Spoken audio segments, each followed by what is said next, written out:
Jadi bukan hanya mengarahkan, memimpin, tapi menilai, mengevaluasi bidang-bidang itu. Dan pada akhirnya ketiga, Alkitab juga yang menjatuhkan penghakiman kepada bidang-bidang itu. Apakah itu salah, sesat, atau benar. Seperti itu saudara. Ini prinsip sola scriptura. Tidak seperti tuduhan itu. Kadang-kadang saya debat dengan romo-romo Katolik itu. Kamu MYM. Kamu itu katanya sola scriptura, kenapa singgung yang ini ya? Kenapa kamu bicara tradisi gereja katanya? Siapa yang menolak tradisi gereja? Kalau tradisi gereja itu benar, itulah kebenaran Allah ya.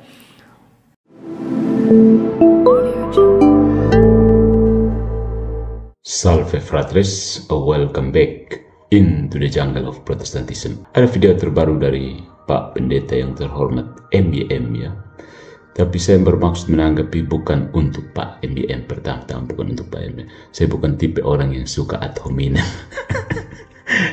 Saya lebih suka membahas gagasan daripada orangnya. Orangnya tidak penting amat sih.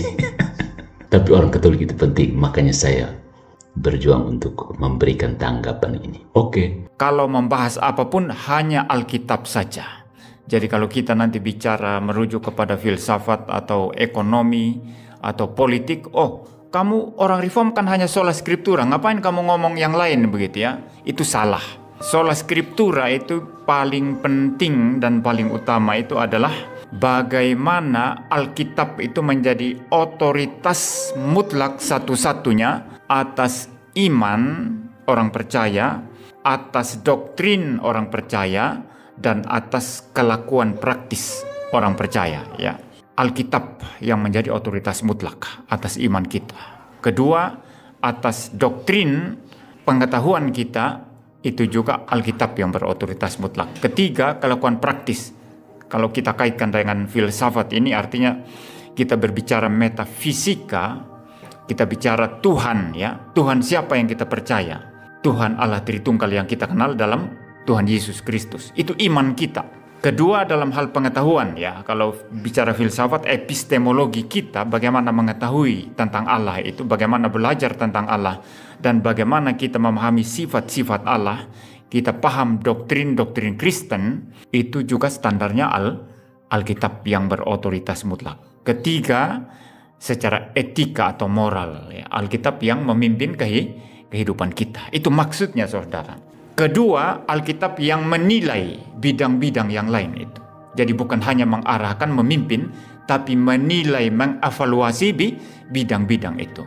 Dan pada akhirnya ketiga, Alkitab juga yang menjatuhkan penghakiman kepada bidang-bidang itu. Apakah itu salah, sesat, atau benar. Seperti itu saudara. Ini prinsip sola scriptura. Tidak seperti tuduhan itu. Kadang-kadang saya debat dengan romo-romo Katolik itu. Kamu MYM. Kamu itu katanya sola scriptura, kenapa singgung yang ini ya? Kenapa kamu bicara tradisi gereja katanya? Siapa yang menolak tradisi gereja? Kalau tradisi gereja itu benar, itulah kebenaran Allah ya. Kita langsung to the point ya, tidak usah ambil satu persatu bahasanya, termasuk bagaimana Pendeta mencoba mengutip Immanuel Kant dengan kabur. Karena saya yakin dia sendiri tidak mengerti Immanuel Kant. MYM berulang kali menyebut dua istilah yang saya apakah dia mengerti atau tidak kita juga tidak tahu ya. Jadi maksud saya mari kita bicara pelan-pelan ya, seperti menjelaskan kepada seorang anak yang keras kepala, tapi kali ini anak itu memakai jubah pendeta dan rajin teriak metafisika, padahal belum pernah duduk di kelas filsafat formal satu semester pun. Ya benar kan Pak Pendeta, langsung teologi dan langsung sola scriptura kan. Jadi mari kita lihat. Yang pertama, ontologi dan epistemologi itu dua hal berbeda. Jangan disop biar jadi satu kuah. Pertama-tama, kita harus bantu Pak Pendeta MYM memahami dua kata besar yang dia suka pakai-pakai itu. Ontologi dan epistemologi. Ontologi itu membahas apa yang sungguh-sungguh ada. Dia bicara soal hakikat realitas, seperti apakah Tuhan itu sungguh ada? Apakah dia satu atau tiga? Apakah Allah adalah kasih? Nah itu ontologi. Kalau epistemologi itu membahas bagaimana kita tahu tentang hal-hal itu. Misalnya, Bagaimana kita tahu bahwa Allah itu kasih? Lewat wahyu, akal budi, atau cuma katanya? Nah, kalau Pak MYM bilang, dan berulang kali dalam videonya dia bilang, Allah Kristen dan Allah Islam berbeda secara ontologis, titik. Tapi dia tidak bisa menunjukkan secara epistemologis bagaimana dia tahu hakikat Allah Islam. Maka itu namanya melompat pagar filsafat tanpa surat izin. Ya, itu seperti anak TK yang tiba-tiba bilang, Tuhan di agama lain itu palsu. Lalu saat ditanya, bagaimana kamu tahu? Dia jawab, pokoknya beda, karena di Alkitab bilang Tuhan itu Tritunggal. Nah, bagaimana kamu bisa tahu bahwa Allah agama lain itu tidak Tritunggal kalau kamu sendiri tidak pernah belajar bagaimana mereka memahami Tuhan? Apa yang mereka pahami tentang Tuhan? Itu apakah Pak MYM sudah belajar itu? Lalu kita harus jujur ya, Protestan memang sering campur aduk. Ya, karena mereka mau klaim kebenaran tapi tidak mau jalan filsafat. Satu kenyataan pahit yang Pak MYM harus telan, meski pahitnya bisa sampai ke sumsum tulang denominasi, adalah ini. Posisi Protestan secara sistematis memang mencampur adukan ontologi dan epistemologi. Diki baru saja selesai dengan kuliah kosongnya. Kenapa? Karena mereka ingin bilang Allah yang benar hanya Allah Tritunggal, tapi sekaligus juga manusia bisa punya kesadaran tentang Allah meskipun dia non-Kristen. Nah, lalu mereka akan kutip Calvin soal sensus divinitatis, lalu Alvin Plantinga soal properly basic beliefs. Tapi lupa bahwa ini bukan lisensi untuk membuat klaim ontologis absolut atas Tuhan orang lain tanpa dasar epistemologis yang kokoh. Mereka ambil kesimpulan ontologis bahwa Tuhan yang disembah Muslim itu bukan Tuhan yang sejati, tapi dasarnya hanya asumsi teologis, karena mereka tidak mengenal Yesus sebagai Tuhan, bukan? Padahal dalam epistemologi, itu cuma menunjukkan ketidaksempurnaan pengetahuan, bukan ketidakhadiran realitas. Ya kan Pak Pendeta? Analoginya seperti ini Pak Pendeta. Kalau anak kecil menggambar ayahnya dengan tangan 4 dan mata 1, itu bukan berarti ayahnya makhluk lain. Itu cuma berarti pengetahuan si anak tentang ayahnya itu yang keliru. Tapi yang dia gambar tetap ayahnya, walaupun salah paham. Sampai sini bisa paham analogi ini. Dia gambar itu, dia menggambarkan ayah, tapi tangannya 4, matanya 1. Nah, itu bukan ayah yang dia gambar, itu makhluk lain. Bukan. Karena kalau begitu berarti dia punya 2 ayah. Ya, tidak kan? Itu hanya berarti bahwa pengetahuan tentang ayahnya yang keliru. Katolik tidak campur aduk, bro pendeta. Kami tahu mana level pengetahuan dan mana level esensi, gitu. Dalam tradisi Katolik dan filsafat realis klasik, kami membedakan dengan rapi. Esensi Allah itu hanya bisa diketahui dengan terbatas melalui pewahyuan dan analogi. Itu Thomas Aquinas menjelaskannya melalui analogia entis. Sementara pengetahuan manusia itu terbatas, tapi bisa bertumbuh lewat wahyu, akal budi, dan rahmat. Jadi, ketika Katolik bilang, Allah yang disembah dalam agama-agama monoteistik tetap satu dan sama secara ontologis, meskipun manusia mengenalnya secara tidak lengkap dan bahkan keliru. Itu bukan kompromi, Pak. Itu kerendahan hati epistemologis yang realistis. Kami tidak menuduh Allahnya beda hanya karena manusia berbeda memahaminya. Sementara Protestan seperti Pak MYM ingin menyimpulkan karena beda pengenalan, maka beda Allahnya. Itu jelas campur aduk epistemologi, cara tahu, dan ontologi, apa yang ada. Jadi siapa yang sebenarnya mencampur aduk? Karena beda pengenalan, maka beda Allahnya. Itu campur aduk epistemologi dan ontologi. Ada lompatan logika dari gejala ke esensi. Dan tentu saja tidak akan lolos ujian filsafat metafisika dasar semester 1. Nah, terimalah Pak Pendeta. Kami paham semangat Anda, Pak Pendeta MYM, tapi Anda harus terima satu kenyataan. Anda bukan sedang memisahkan metafisika dan epistemologi.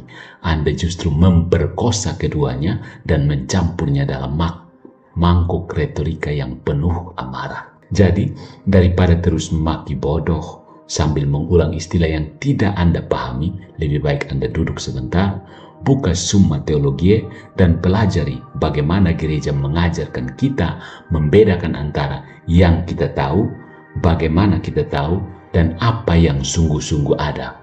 Karena filsafat itu bukan supaya terlihat pintar di video, tapi untuk menghindari kebodohan dengan cara yang elegan. Jadi kalau Pak ingin saya bantu, saya bisa buatkan bagan sederhana ontologi versus epistemologi seperti untuk sekolah minggu teologi. Saya bersedia gratis, tidak perlu Pak mencaci maki dulu tanpa otak. Masa kalau saya tidak punya otak kok Pak bisa berlama-lama berkhotbah kepada orang lain? Itu maksudnya apa? Kira-kira maksud terdalamnya apa? Nah, sekarang kita naik satu level lagi dalam analisis. Poin intinya seperti ini. Kalau Protestan mengklaim sola scriptura, ingat itu prinsip Protestannya, bahwa hanya kitab suci yang menjadi otoritas tertinggi. Kok bisa mereka bicara tentang wahyu umum? Apa dasar otoritatifnya? Wahyu umum itu kan bukan tertulis dalam kitab suci, bukan? Nah, mari kita uraikan. Yang pertama, sola scriptura dan kontradiksi bawaan. Sola scriptura adalah prinsip bahwa hanya kitab suci yang merupakan otoritas final dan tertinggi dalam soal iman dan moral, bukan? Apakah ini instrumen? Coba. Tapi kemudian muncul doktrin wahyu umum. Semua manusia punya pengetahuan umum tentang Allah melalui ciptaan, hati nurani, dan akal budi, bahkan tanpa kitab suci, bukan? Pertanyaannya, kalau satu-satunya otoritas yang sah dan final adalah Alkitab, bagaimana Anda bisa menyatakan keberadaan wahyu umum yang tidak bersumber dari kitab suci? Ini menciptakan kontradiksi internal. Jika kitab suci adalah satu-satunya sumber otoritatif, maka wahyu umum tidak boleh menjadi sumber yang sah. Tapi jika wahyu umum diakui sebagai sumber kebenaran, maka sola scriptura gugur karena ada otoritas kebenaran di luar kitab suci. Ini seperti Protestan berkata, kami hanya percaya pada peta resmi dari pusat. Lalu ketika ditanya arah, mereka menunjuk ke langit dan berkata, lihat saja tanda-tanda Allah. Berarti bukan cuma peta, kan? Jadi wahyu umum itu anak haram epistemologis dalam sola scriptura. Kita bisa melihat lebih dalam wahyu umum, misalnya sensus divinitatis atau kesadaran alami akan Allah. Ini adalah bentuk pengetahuan di luar teks kitab suci, bukan? Tapi Protestan mengaku tidak mengandalkan tradisi, magisterium, apalagi pengalaman batin gereja. Lalu dari mana sumber validitasnya? Mereka akan berkata, kitab suci menyebut tentang wahyu umum dalam Roma 1:20, bukan? Baik, tapi Roma 1:20 hanya mengatakan bahwa manusia bisa mengenal Allah lewat ciptaan, bukan bahwa wahyu umum bisa dijadikan sumber doktrinal teologis. Ayat itu mendeskripsikan kondisi manusia, bukan menetapkan norma otoritatif di luar kitab suci. Dan lebih fatal lagi, bagaimana Anda bisa memastikan bahwa pengetahuan umum itu benar kalau Anda juga percaya manusia telah jatuh dalam dosa dan akalnya rusak, total depravity? Lagi-lagi kontradiksi, ya. Protestan bilang manusia telah jatuh total, tapi juga orang yang sama bilang manusia tetap bisa punya sensus divinitatis yang benar. Nah, dari sini kita lihat bahwa wahyu umum dalam teologi Protestan adalah anak tanpa silsilah. Tidak ditopang oleh otoritas sola scriptura secara konsisten, tidak mampu berdiri sendiri karena harus disangkal oleh doktrin kejatuhan total. Akhirnya, mereka mau punya dua kaki, tapi tidak mau punya dua pilar. Protestan dalam banyak argumennya, seperti yang dilakukan MBM, berdiri di atas dua kaki epistemologis. Kitab suci sebagai wahyu khusus, wahyu umum, pengetahuan natural tentang Allah. Tapi mereka hanya mau mengakui satu pilar otoritas, yaitu sola scriptura. Itu seperti orang yang berdiri di dua batu, tapi ngotot cuma batu satu saja yang sah. Kalau begitu yang satu lagi kamu pijak itu apanya? Diapakan? Jadi saatnya jujur dan konsisten. Ini yang sering saya anjurkan. Kalau Protestan ingin jujur dengan sola scriptura, maka mereka harus menolak semua bentuk pengetahuan tentang Allah yang tidak berasal dari kitab suci, termasuk wahyu umum, sensus divinitatis, pengetahuan moral dari akal budi. Tapi jika mereka mengakui bahwa pengetahuan tentang Allah bisa datang dari ciptaan, akal budi, dan hati nurani, maka sola scriptura bukan satu-satunya otoritas, dan mereka harus menerima otoritas tradisi dan magisterium seperti yang Gereja Katolik ajarkan sejak awal. Jadi Pak Pendeta MBM dan kawan-kawan reform yang suka bicara tentang wahyu umum, silakan pilih sola scriptura atau akui bahwa Katolik benar sejak awal bahwa Allah dapat dikenali oleh manusia melalui ciptaan, hati nurani, dan akal budi. Dan itu berarti Anda harus mulai baca Thomas Aquinas, bukan cuma teriak Kant dan Calvin sambil salah kutip semua.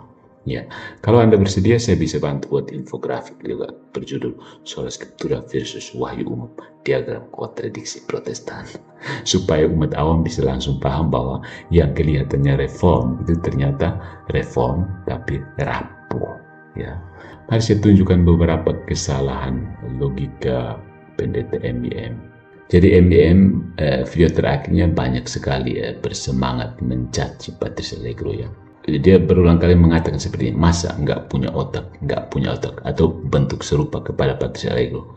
Itu jelas serangan ad hominem ya, dan secara etis tidak bisa dibenarkan dalam diskusi teologis maupun filosofis apapun. Jadi Pak Pendeta sudah jatuh dan mendiskreditkan diri sendiri. Ya. Ketika Anda mengatakan Patrice Allegro otak kosong, itu sebenarnya ad hominem murni ad hominem. Ya. Nah, apa itu ad hominem? Serangan terhadap pribadi lawan debat, bukan terhadap isi argumennya. Argumenmu salah karena kamu tidak logis, itu debat sehat. Argumenmu salah karena kamu nggak punya otak, ini jatuh panjang ke lubang ad hominem. Kenapa ini serius? Menyerang pribadi itu sama dengan menghindari argumen. Ketika seseorang bilang, masa kamu nggak punya otak? Maka itu dia tidak membantah argumen kamu, tidak menyajikan dalil balik, tapi mengalihkan diskusi menjadi serangan personal. Ini adalah tanda frustrasi dan inferioritas intelektual. Ketika argumen habis, yang tersisa hanyalah lemparan batu emosional. Nah, ini mencederai etika Kristen itu sendiri. Alkitab tidak mengajarkan kita untuk merendahkan orang yang berpikir beda, menyerang martabat pribadi. Jawablah orang bodoh menurut kebodohannya. Amsal 26 ayat 5 bukan berarti caci maki dia, tapi tunjukkan bahwa kebodohannya berbalik menimpa dirinya sendiri, bukan tunjukkan bahwa dia tidak pantas berpikir. Jadi jika MBM mengklaim sebagai pembawa terang firman, maka dia harus ingat bahwa menghina lawan bukan buah Roh Kudus, merendahkan orang lain bukan kuasa Injil, dan mengejek tidak punya otak justru menunjukkan bahwa kamu sendiri sudah kehilangan daya nalar. Jadi Pak Pendeta, saya tidak tersinggung ketika Anda mengatakan saya tidak punya otak. Saya justru prihatin karena orang yang percaya kebenaran akan menyampaikan argumen, bukan cercaan. Kalau Anda benar, tunjukkanlah dengan penalaran, bukan dengan hinaan. Itu saja sudah cukup menunjukkan siapa yang benar dan siapa yang panik. Ya, katanya pegang firman, tapi tanganmu sibuk melempar batu. Katanya penuh Roh Kudus, tapi mulutmu penuh caci maki. Kalau benar kamu punya terang, kenapa tak kamu gemetar waktu berhadapan dengan logika? Penting juga ya untuk orang Katolik. Ini perlu disampaikan secara jujur, bukan untuk merendahkan, melainkan untuk menjelaskan mengapa argumen-argumen MBM itu tampak kacau secara logis dan tidak konsisten secara metafisik. Faktanya bahwa MBM tidak memiliki latar belakang filsafat formal. Apa konsekuensinya? Tidak mampu membedakan level diskusi. Epistemologi tidak sama dengan ontologi, logika tidak sama dengan retorika, dogma tidak sama dengan argumen. Ya, ini yang paling penting. Akibatnya saat membantah filsafat, dia sebenarnya tidak tahu apa yang sedang dia bantah. Kemudian menggunakan istilah filsafat tanpa akurasi. Bicara soal metafisika, esensi pribadi, tapi tidak tahu bahwa semuanya itu punya muatan teknis yang harus dijelaskan. Akhirnya jadi logomasi, perang kata, bukan diskursus intelektual. Kemudian menolak filsafat, yang jelas-jelas Protestan itu anti filsafat, tapi menggunakan struktur argumen filsafat, menyusun dikotomi, premis, konklusi, implikasi ontologis, dan seterusnya, tapi tanpa pengakuan terhadap alat-alat berpikir itu sendiri. Ini seperti menolak kalkulus, tapi berusaha membuktikan fisika kuantum. Dalam dunia akademik ini namanya pseudofilosofi Injili. Berpura-pura mengulas hal metafisik tanpa landasan teknis, hanya berdasarkan perasaan spiritual, proof teks Alkitab, dan kekuatan opini pribadi. Allah, Islam, dan Kristen berbeda secara metafisik, tapi tidak bisa menjelaskan apa itu metafisika dan apa perbedaan ontologis yang dimaksud. Nah, dalam tradisi Katolik atau patristik, sejak awal filsafat dan iman saling menyinari. Justinus Martir, Agustinus, Anselmus, Thomas Aquinas, bahkan Joseph Ratzinger, semua menyatukan iman dan akal budi. Karena kebenaran itu satu, dan akal manusia bisa sampai pada Allah sejauh ia dituntun dan dimurnikan. Maka orang seperti MYM yang menolak filsafat tapi ikut bicara soal esensi dan natur Allah seperti orang yang tidak bisa membaca peta tapi ngotot menunjukkan jalan ke Roma. So, kalau kamu tanya kenapa argumen MYM selalu terdengar muter-muter, jawabnya sederhana. Dia sedang mencoba membangun gedung kebenaran tanpa tahu fondasi logika dan tiang metafisika. Yang dia tahu, Yesus adalah batu penjuru. Tapi dia tidak tahu bahwa kamu tetap butuh kerangka untuk membangun rumah iman di atasnya. Jadi Yesus sang batu penjuru, oke, tapi butuh kerangka untuk membangun rumah iman kamu di atas batu penjuru itu. Jadi itulah saatnya ketika orang tanpa filsafat bicara metafisika. Ini kasusnya MYM. Kenapa muter-muter ujung-ujungnya Patrice Allegro tidak punya otak? So, ada pertanyaan yang mendesak ya. Yang dilakukan MYM itu bukan filsafat, bukan juga diskusi terbuka tentang kebenaran, tetapi pemberitaan dogma pribadi dalam format hitam putih, dibumbui dengan ad hominem yang konsisten terhadap lawan debat, terutama Patrice Allegro. Jadi ada 3 sisi. Yang pertama, MYM tidak sedang berfilsafat. Apa yang dilakukan MYM? Dia menyatakan bahwa Allah Kristen berbeda secara metafisik dari Allah Islam. Lalu menolak diskusi filosofis dengan berkata, filsafat itu logika manusia. Kemudian menolak pendekatan metafisika karena dianggap merusak pewahyuan. Artinya, dia bukan sedang berargumentasi, melainkan mengajar dogma versinya. Lebih mirip dengan khotbah tertutup, bukan diskursus filsafat terbuka. Ya, jangan tertipu. Menggunakan istilah-istilah filosofis belum tentu sedang membuka diskursus filsafat. Jadi ciri khasnya biasanya klaim mutlak tanpa dasar logis, menyusun dikotomi palsu, kalau kamu tidak seperti saya, kamu salah total. Menolak filsafat tetapi pakai istilah filsafat sesuka hati, misalnya metafisik. Kemudian melabeli, bukan menalar. MYM tidak sedang mencari kebenaran bersama. Dia sedang menciptakan pagar di sekeliling pendengarnya agar tidak berpikir terlalu jauh. Kemudian ad hominem ini senjata favorit saat argumen lemah. Jadi bentuk ad hominem dari MYM terhadap Patrice Allegro itu jelas sekali ya. Kamu pintar logika tapi gak ngerti iman. Keliru yang bilang filsafat itu perlu padahal tidak kenal Yesus. Kalian cuma Romo dari Vatikan yang bingung dan akal sendiri. Kalau kamu Katolik ya pasti bela Paus atau sudah dikunci. Semua ini bukan argumen tapi serangan pribadi. Nah, kenapa Protestan terutama Injili fundamentalis ini sering ad hominem? Ini adalah warisan retorika reformasi dari Luther ke Calvin ke Revivalis. Gaya khasnya adalah retoris, penuh kemarahan dan personalisasi konflik. Ini persis dikopi oleh Deakin Gadas. Mereka meniru gaya para nabi, tapi kehilangan dasar logis para nabi, keadilan dan kebenaran, bukan retorika murka kosong alias kuah kosong. Kemudian ketidakmampuan mengangkat diskusi ke level filsafat atau sejarah. Saat argumen filosofis ditolak sejak awal dan kitab suci hanya dibaca secara literal, maka satu-satunya argumen yang tersisa adalah yang berbeda dari saya sama dengan sesat, jahat, tidak lahir baru. Maka perdebatan jadi seperti adu emosi dan Patrice Allegro jadi ancaman terbesar.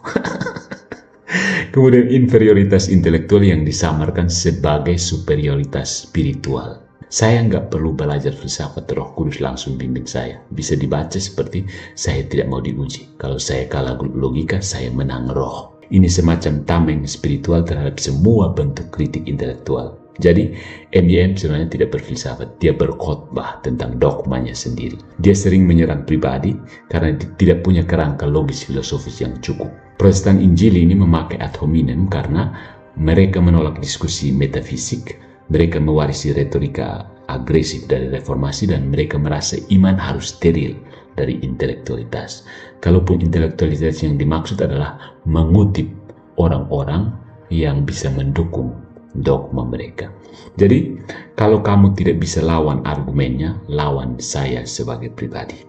Begitulah Protestantisme yang kehabisan logika berubah dari gereja reformasi jadi gerakan reaktif, dari sola scriptura menjadi sola cela persona. Jadi itulah mengapa ad hominem sering muncul dalam bahkan pendeta sebesar MYM besar. Ketika dia mati-matian mengatakan bahwa Allah Islam dan Allah Kristen berbeda secara ontologis, pernyataan ini tetap mengarah ke politeisme implisit atau inkonsistensi logis yang serius. Jadi konsekuensinya berat, Pak Pendeta. Pernyataan Anda itu berbahaya sekali jika Anda mengatakan bahwa Allah Islam dan Allah Kristen secara ontologis berbeda. Itu bahaya sekali ya. Saya mau tunjukkan konsekuensi logis dan metafisik dari pernyataan Anda bahwa Allah Islam dan Allah Kristen berbeda secara metafisik, berbeda secara ontologis. Ini bukan lagi soal salah paham atau epistemologi atau cara menyembah, liturgi atau penolakan wahyu hermeneutik, tetapi ini soal apa yang sungguh-sungguh ada. MYM, Anda mengatakan bahwa realitas ilahi yang disembah Muslim dan Kristen adalah dua entitas yang berbeda dalam keberadaan dan esensi.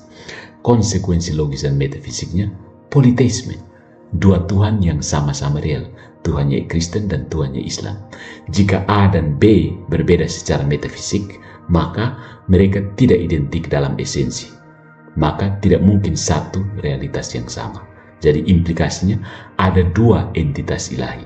Kalau Allah Islam bukan Allah Kristen karena beda substansi, maka either Allah Islam tidak ada, itu ateisme terhadap Islam, atau Allah Islam ada tapi palsu, maka Anda mengakui eksistensi ilah palsu, yang artinya politeisme. Tapi kalau ilah palsu benar-benar ada, maka ia adalah entitas metafisik, dan itu artinya Tuhan kedua. Jadi masalahnya di sini sudah bisa tangkap implikasi dari pernyataan MYM. Kalau Allah Islam bukan Allah Kristen karena beda substansi, maka ada tiga hal. Either Allah Islam itu tidak ada Allah Islam. Jadi ateisme ini semacam ateisme Islam itu ateis sebenarnya menurut kamu. Atau Allah Islam itu ada tapi palsu. Ya. Jadi dengan demikian Anda mengakui bahwa ada ilah yang palsu. Nah, itu kan politeisme kan.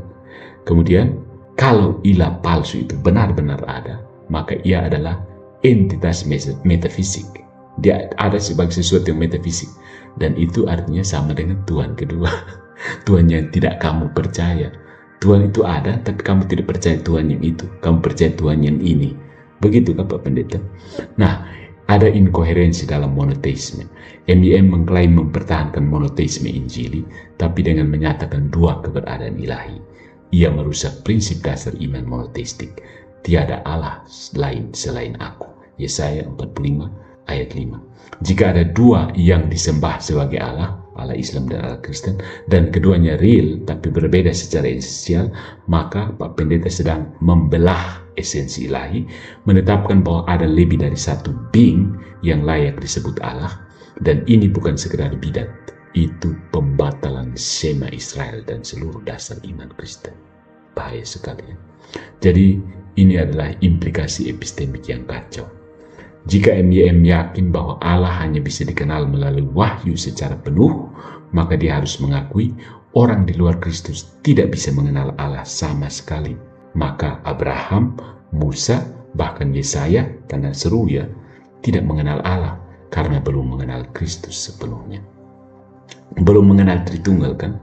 Pengenalan mereka misalnya. Ini melawan Alkitab sendiri karena Abraham percaya kepada Allah dan itu diperhitungkan kepadanya sebagai kebenaran. Padahal dia tidak mengenal Bapa, Putra, dan Roh Kudus. Roma bab 4 ayat 3. Kalau Abraham tidak menyembah Allah yang sama dengan kita sekarang, lalu siapa yang dipuji? Ibrani bab 11. Kemudian ada logika anti-inkarnasi. Kalau Allah hanya bisa dikenal secara benar setelah inkarnasi dan Allah sebelum Yesus adalah entitas yang berbeda, maka Yesus bukan inkarnasi dari Allah Abraham.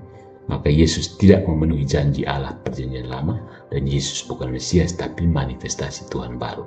Dan ini sangat berbahaya dan secara tidak sadar membongkar dasar Trinitas dan inkarnasi. Jadi pernyataan yang secara tegas disampaikan oleh MYM, Allah Islam dan Allah Kristen berbeda secara ontologis adalah jalan pintas menuju politeisme, pemutusan hubungan perjanjian lama dan baru, serta pembatalan monoteisme biblis itu sendiri. MYM secara tidak sadar menyusun sistem iman yang tidak berbeda dari Marcionisme memisahkan Tuhan Perjanjian Lama dari Tuhan Yesus.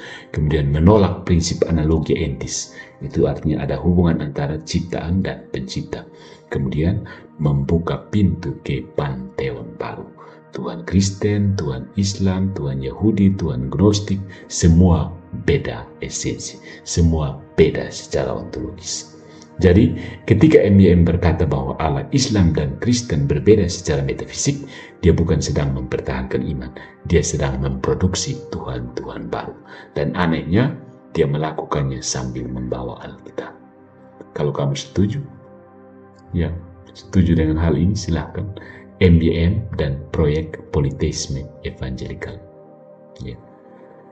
Jadi Protestan yang mencoba menyanggah KGK yang menurut mereka bermasalah justru sedang mengadakan proyek politeisme besar-besaran. Jadi Allah mana yang kau maksud? Allah ada banyak kan? Jadi kita harusnya menurut kitab suci kita harus pilih Allah yang menurut kitab suci, yaitu Allah Trinitas. Allah yang Islam jangan, itu Allah yang berbeda. Bukan? Berarti sudah berapa Allah? 2. Nah sekarang kalau kita tanya bagaimana Allah Buddha? Proyek politeisme, kamu sadar ketidak Protestan? Jadi lemah. Ya, setahu saya, ini kalau salah silahkan bantah. Calon-calon pendeta terutama di Indonesia tidak belajar filsafat secara formal. Ya. Mereka tidak duduk di satu lembaga formal seperti fakultas filsafat, departemen filsafat yang diakui secara formal, diakui pendidikan formal filsafat tidak ada. Mereka mungkin mendapat pengantar filsafat untuk masuk ke teologi, tapi kurikulum formal filsafat tidak diajarkan. Jadi ya kadang-kadang kita mengerti juga mereka emosi-emosi dan mencoba menggunakan bahasa filsafat hasil baca-baca Immanuel Kant, René Descartes yang semuanya adalah pendukung Protestan. Oke, begitu saja, tidak usah diambil apa, karena mereka, ya kita harus katakan dengan jujur, semua pendeta di Indonesia tidak punya latar belakang formal departemen filsafat. Dan juga banyak netizen yang nanti akan komen di bawah.